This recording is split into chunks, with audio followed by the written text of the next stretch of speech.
சுற்றுலா பயணிகள் வந்து போகும் மிகப்பெரிய சிவஸ்தலங்களில் ஒன்றான நமது சிவஸ்தலம் இதனால் பாதிப்படையக்கூடிய வாய்ப்பு மிகவும் நெருக்கமாக உள்ளது. இதனால் பொருளாதாரத்துறை வீழ்ச்சி அடைகின்றது. ஜனாதிபதியின் நோக்கமும் வீழ்ச்சி அடைகின்றது. ஜனாதிபதிக்கும் சிவ நிந்தனைக்கு உள்ளாக வேண்டிய நிலை ஏற்பட்டுள்ளது.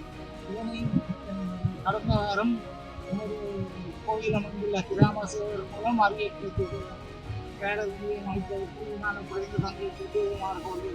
இதன் வாசலில் முதலாவதாக பேணி இருந்த இடத்தை மூடி ஸ்ரீலங்கா இராணுவமும், அதனைத் தொடர்ந்து மத்தியில் போலீஸ் கொட்டேச்சும், அதனைத் தொடர்ந்து நந்தி நிலையில் கடற்படைத்தளமும் அமைந்துள்ளது.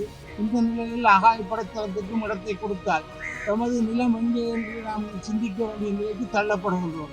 அதனால் கோணேஸ்வரின் இருப்பிடத்தை நாம் பாதுகாக்க வேண்டிய கட்டாயத்திற்கு உள்ளாவது மட்டுமின்றி கோணேஸ்வரின் சிவ நிந்தனைக்கு ஆளாகாமல் அனைத்து மக்களும் ஒன்றாக வந்து கூடித்திருந்த சிவஸ்தலத்தை பாதுகாக்கும் நோக்குடன் நம்மிடம் உள்ள உறுதி பிரிட்டிஷ் கவர்மெண்டால் பிரிட்டிஷ் ஆட்சியில் நமக்கு தரப்பட்ட CB217 அதாவது 217 இலக்கம் கொண்ட நமது உறுதியில் தெளிவாக கூறப்பட்டுள்ளது.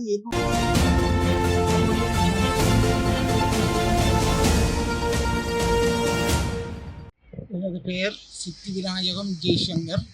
நான் திருவண்ணாமலை மாவட்டத்தில் கடந்த 40 ஆண்டுகளாக கோணேஸ்வர ஆலயத்தில் மிகவும் தொண்டாற்றி வருகின்றேன். எனது அங்கத்தொகை இலக்கம் நீதிமன்றத்தில் தரப்பட்ட 1வது இலக்கம் என்னுடையது. அதன் பிரகாரம் பலதரப்பட்ட பிரச்சனைகளுக்கும் முகம் கொடுத்து சவால்களுக்கும் முகம் கொடுத்து கடிதங்களை எழுதி எமது ஆலயத்தின் பெரும் பிரச்சனைகளை நடத்தும் விதமாக தீர்வு பெற்றிருக்கின்றேன். அதன் பிரகாரம் கடந்த வாரம் ஆகாயப்படையினர் தமக்கு ரேடர் நிலையம் அமைப்பதற்காக ஒரு பகுதியை தந்துவதுமாறு கேட்டுள்ளனர்.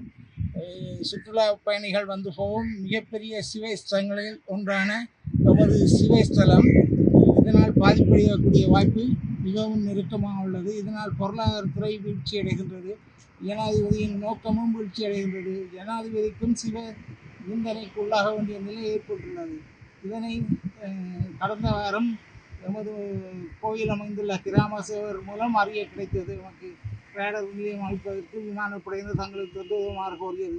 இதன் வாசலில் முதலாவதாக பேணி இருந்த இடத்தை மூடி ஸ்ரீலங்கா இராணுவமும், அதனைத் தொடர்ந்து மத்தியில் போலீஸ் கொட்டேச்சும், அதனைத் தொடர்ந்து நந்தி நிலையில் கடற்படைத்தளமும் அமைந்துள்ளது.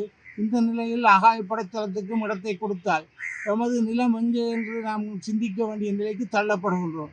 அதனால் கோணேஸ்வரின் இருப்பிடத்தை நாம் பாதுகாக்க வேண்டிய கட்டாயத்திற்கு உள்ளாவது மட்டுமின்றி கோணேஸ்வரின் சிவ நிந்தனைக்கு ஆளாகாமல் அனைத்து மக்களும் ஒன்றாக வந்து கூடித்திருந்த சிவஸ்தலத்தை பாதுகாக்கும் நோக்குடன் நம்மிடம் உள்ள உறுதி பிரிட்டிஷ் கவர்மெண்டால் பிரிட்டிஷ் ஆட்சியில் நமக்கு தரப்பட்ட CB217 அதாவது 217 இலக்கம் கொண்ட நமது உறுதியில் தெளிவாக கூறப்பட்டுள்ளது. 247 ஏக்கர் நிலம் நமது கோணேஸ்வருக்கு சொந்தமாக இருப்பது உறுதிப்படுத்தப்பட்டது. அந்த உறுதியை திரு மு.க. செல்வராசா என்பவரிடமிருந்து திரு பரஞ்சோதி பிள்ளை அவர்கள் பலாத்காரமாக பிரித்தானிய ஆட்சியில் தரப்பட்ட செம்புறுதி அதாவது CB217 217 என்ற இலக்கம் கொண்ட அந்த உறுதி நம்மிடம் பிரதி ஒன்று உள்ளது. அது திருவாவூர் இந்தியாவின் ஆதீனங்களில் ஒன்றில் மிகவும் பாதுகாப்பாக இருக்கின்றது. அண்மையில் கூட அவர்கள் அதை என்னை பெற்றுச் செல்லுமாறு கூறுகின்றார்கள். நான் அதன் பாதுகாப்பு நலன் கருதி அதை எடுத்து வர முற்படவில்லை. அங்கே இருப்பதால் அது பாதுகாப்பாக இருப்பது என்ற நம்பிக்கையில் அதை அங்கேயே இருக்கட்டும் என வைத்துள்ளேன். புதைபொருள் ஆராய்ச்சியினர் சென்ற இதே பிரதி ஒன்றை எடுத்து சென்று இட்டவரை அதை திருப்பித் தரவில்லை. முன்ன நாள் தலைவர் சட்டத்தரணி மு.க. செல்வராசாவிடம் அதை எடுத்து சென்றார்கள். இட்டவரை அது தரப்படவில்லை. அதனால் இந்த உறுதிகள் பாதுகாக்கப்பட வேண்டும் என்பதால் நான் போய் அதை பெற்றுக்கொள்ளவில்லை. அது ஆதீனங்களில் ஒன்றில் அது மிகவும் பாதுகாப்பாக இருக்கின்றது. ஆகவே இந்த ரேடர் போடுவது என்பது இந்த நவீன கால யுகத்தில் நவீன கருவிகளை பயன்படுத்தி சீனங்குடா ஆகாயப்படை விமானத்திற்கு அதுவும் ஒரு மலைதான், அங்கேயே அதை நிறுவலாம். நவீன கருவிகள் வந்துள்ளன.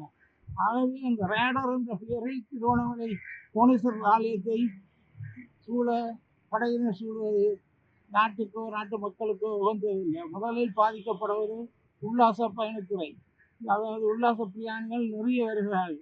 அவர்கள் வரும்போது அவர்களால் ஏற்படும் பொருளாதாரம் நமக்கு வலுவாக அமைகின்றது. பொருளாதார வளர்ச்சிக்கு பண வீழ்ச்சி எல்லாம் ஏற்பட வாய்ப்புள்ளது. இதனால்